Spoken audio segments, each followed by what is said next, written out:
Using versions in SmartFlows. Viewers will learn differences between version and history, how to distinguish versions of a flow, and how to switch between versions.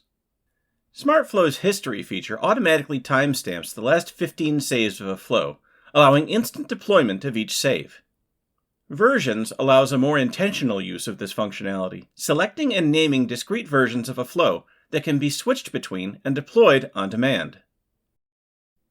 The first time a flow is saved or deployed, the version dialog appears, prompting a name for this version. Keep the default version 1, or give it a name that identifies its specific function. Now, iterate and modify the flow for a different scenario, like a holiday or contingency.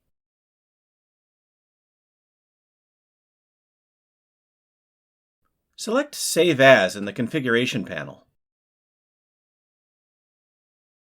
The version dialog appears again.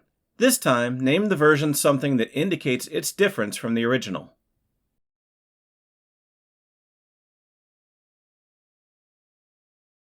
Find these, and up to 10 subsequent versions, in the Versions section of the configuration panel to switch between as needed.